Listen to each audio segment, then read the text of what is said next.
Hello everyone, Saraswati school के online class में एक बार फिर से आपका स्वागत है। पिछले वीडियो में हमने किशनगढ़ चित्रशैली की जो उद्भव व विकास था उसके बारे में विस्तार से चर्चा की। आज हम चर्चा करने जा रहे हैं किशनगढ़ चित्रशैली के जो विशेषता है उसके बारे में। उस पिछले वीडियो में हमने प्रश्न पूछा था कि बड़ी ठनी नामक जो चित्र है वो किसने बनाया था। तो किसने बनाया था? निहाल चंद ने। किसने बनाया था? निहाल चंद ने।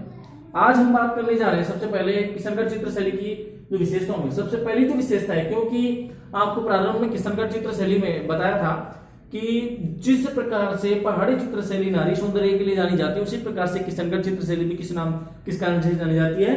नारी सौंदर्य के कारण ये जानी जाती है। तो प्रमुख रूप से इसमें जो नारी सौंदर्य है वो प्रमुख रहेगा। तो आप देखो किशनगढ़ चित्रशैली में जो नारी सौंदर्य है वो किस प्रकार से अपनी अलग पहचान रखती है। तो आइए देखिए। अब देखो, नारी का जो चेहरा था उस समय, या नारी का सबसे पहले रंग की बात कर लें तो इस समय किशनगढ़ चित्रशैली में नारी एक विशिष्ट पहचान रखती है। उसका जो रंग था वो कैसा था? गोरा था। कैसा था? गोरा। इसके अलावा जो चेहरा था वो बिल्कुल आगे की तरफ निकला हुआ, यानी बिल्कुल पतला चेहरा। पतला चेहरा, लंबी नुकीली नाक। मैं नुकीली नाक लिख रहा हूं, ठीक है। कर्णवत, जो कमल नयन, ठीक है। कर्णवत यानी कानों तक गई हुई, खंजनाकृत कमल नयन।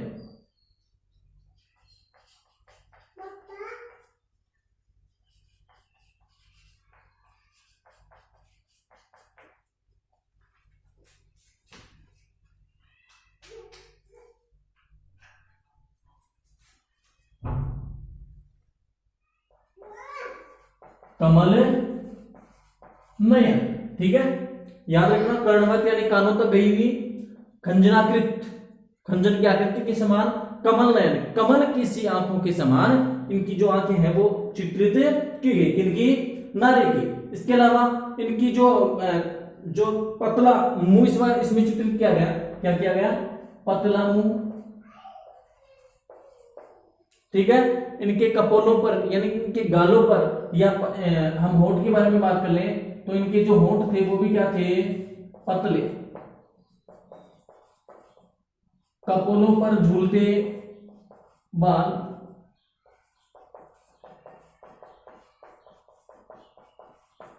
कपोलों पर झूलते हुए बाल। इसके अलावा सेन की सी जो उनकी जो उंगलियां थी उनका चित्रण भी इसमें किया गया है। किसमें? नारी सौंदर्य में। किशनगढ़ चित्रशैली के नारी सौंदर्य में इसी प्रकार से इनका चित्रण किया गया। वहीं पर जो इनकी जो बोहें थी, बोहें मतलब आप समझते हैं, बोहें इनकी चापाकार थी। कैसी थी? चापाकार बोहें।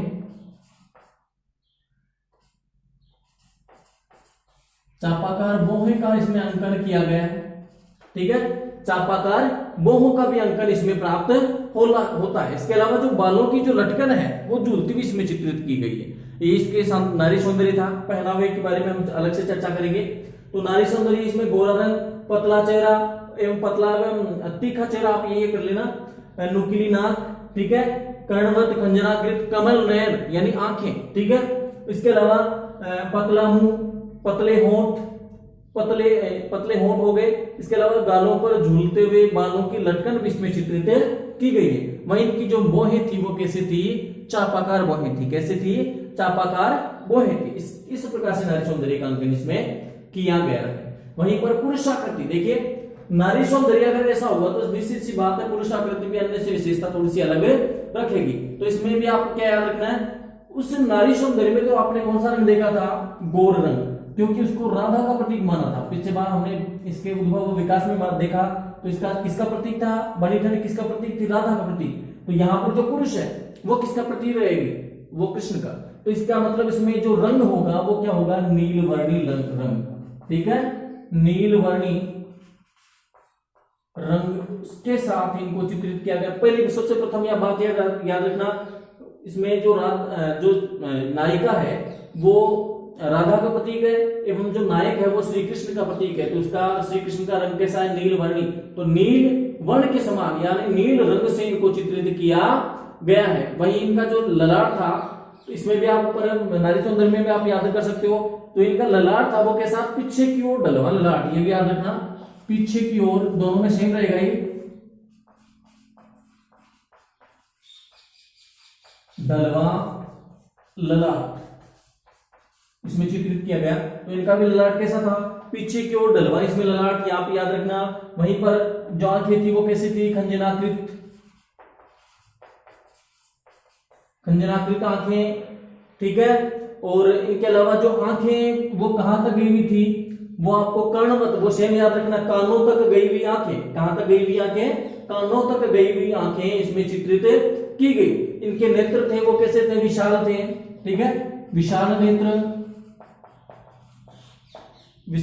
कर्णवत, ठीक है, खंजनाकृत, ये सारी आप आंखों के बारे में याद रखना। इसके अलावा इनका जो मुंह था वो कैसा था, यहां पर भी पतला, इसका मतलब क्या होगा, पतला मुंह,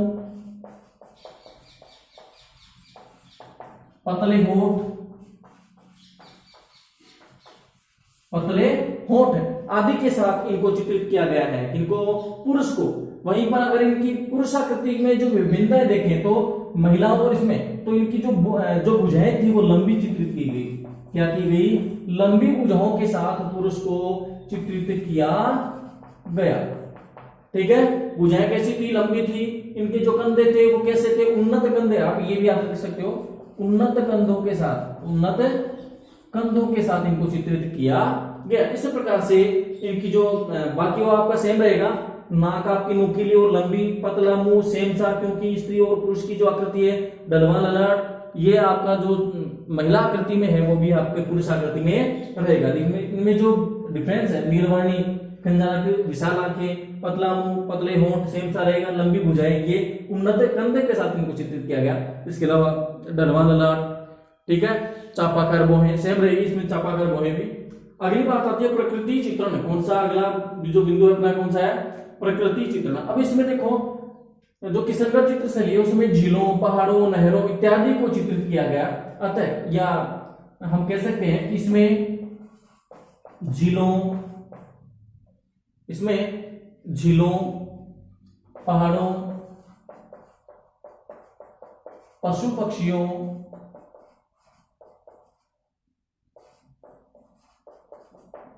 ठीक है, नहरों इत्यादि को, पेड़ पौधों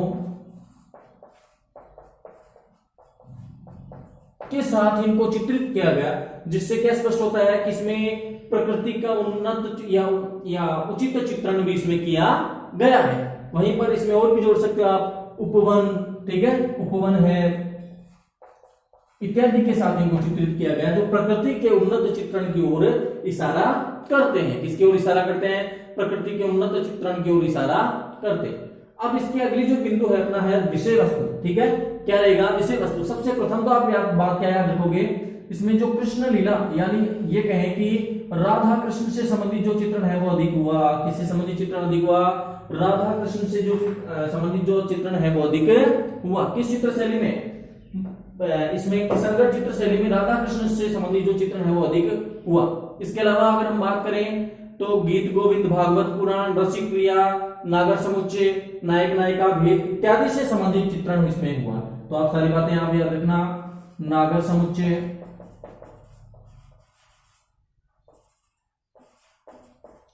गीत गोविंद, भागवत पुराण, गीत गोविंद, भागवत पुराण, नायक नायिका भेद,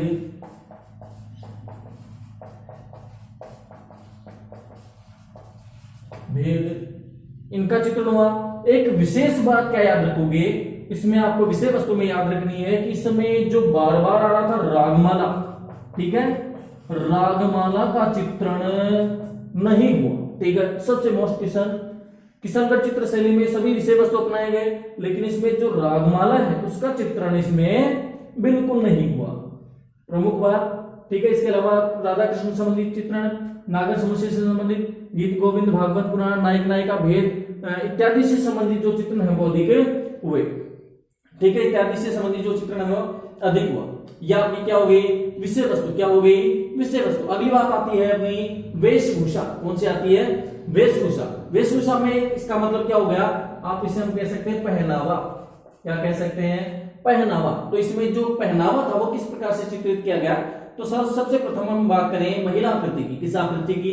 नारी आकृति की या फिर महिला आकृति की, जिसमें हम देखेंगे कि इसका जो नारी आकृति का जो पहनावा है उसमें घेरदार घाघरा, चुन्नर, पाट लहंगा, खुले हुए गले वाली जो ऊंची और कसी हुई जो चोली है उसका चित्रण किया गया। वहीं पर पारदर्शी जो ओढ़नी है उसका चित्रण अधिक हुआ। तो आप क्या क्या याद रखोगे? जो घेरदार घाघरा,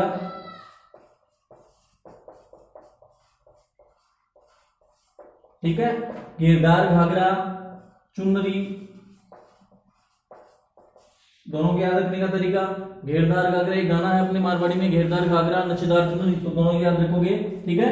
अगला अपना क्या याद रखना है? पारदर्शी ओढ़नी, ये बार बार आएगा हर में सब में, ठीक है। पारदर्शी ओढ़नी, ठीक है। इसके अलावा ऊंची यानी खुले गले वाली, खुले गले वाली, कसी हुई चोली,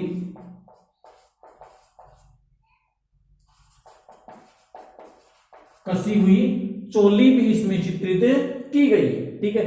तो ये आपका क्या हो गया? किसकी वेशभूषा हो गई? स्त्री आकृति की। ये तो किसकी हो गई? स्त्री आकृति, स्त्री, ठीक है। अब हम बात करेंगे पुरुष आकृति की। किसकी बात करेंगे? पुरुष आकृति की। स्त्री आकृति में याद रखना घेरदार घाघरा, चुनरी, पारदर्शी ओढ़नी, ठीक है। इसके अलावा लहंगा, आपको एक और याद रख लेना, लहंगा, ये भी आप इसमें याद रखना, ठीक है। इसके अलावा खुले गले वाली जो कसी हुई जो चोली है उसका भी चित्रण इसमें अधिक हुआ। वहीं जो पुरुष आकृति थी उसमें पारदर्शी जामे पहने में दर्शाया गया है। किनको? पुरुषों को, ठीक है। पुरुषों को कैसे दर्शाया हुआ है? पारदर्शी जामे, पारदर्शी जामे। एक बात विशेष इसमें याद रखना, कमर पर पटका, कमर पर क्या है? पटका, धोती, सिर पर पगड़ी, सिर पर पगड़ी के साथ इनका जो चित्रण है वो अधिक हुआ है, ठीक है। लंबा जामा याद रखना, पारदर्शी जामा या लंबा जामा भी याद रखना, लंबा पारदर्शी जामा, कमर पर पटका, धोती, सिर पर पगड़ी इत्यादि के साथ जो पुरुष आकृति है उसका चित्रण अधिक हुआ है, इसका चित्रण अधिक हुआ है, ठीक है। इसके अलावा आप याद रखना इनकी जो कमर पर जो पटका है उस पर मोतियों, किसका? हीरे व मोतियों का जड़न इसमें किया हुआ है, ठीक है। किन पर याद रखोगे आप? कमर पर पटका एवं सिर पर जो पगड़ी है उन पर दोनों पर हीरे एवं हीरे व क्या याद रखोगे आप? हीरे जवाहरात, ठीक है, दोनों याद रख लेना। हीरे व मोती की जड़न है वो की हुई है। ये किसका आ गया? पुरुष आकृति का। किसका आ गया? पुरुष आकृति। अब हम अगला जो बिंदु है अपना क्या रहेगा? चित्रकार। क्या रहेगा? चित्रकार। तो आप इसमें क्या याद रखोगे? जो प्रमुख रूप से जो चित्रकार है वो अपने जो किशनगढ़ चित्र शैली में है वो कौन कौन से हैं? मोरध्वज, ठीक है, निहालचंद, एक रामनाथ आपको बता सकते हो, एक नानक राम, लाडली दास, ये इनके प्रमुख हैं। तो सबसे पहले मोरध्वज, नानक राम, सीताराम, रामनाथ, लाडली दास। एक इनका जो प्रमुख है जिसने बड़ी ठनी का जो चित्रण किया वो कौन है? निहालचंद। कौन है? निहालचंद। ये इनके समय के यानी किशनगढ़ चित्र शैली के प्रमुख चित्रकार थे। कौन थे ये प्रमुख चित्रकार थे?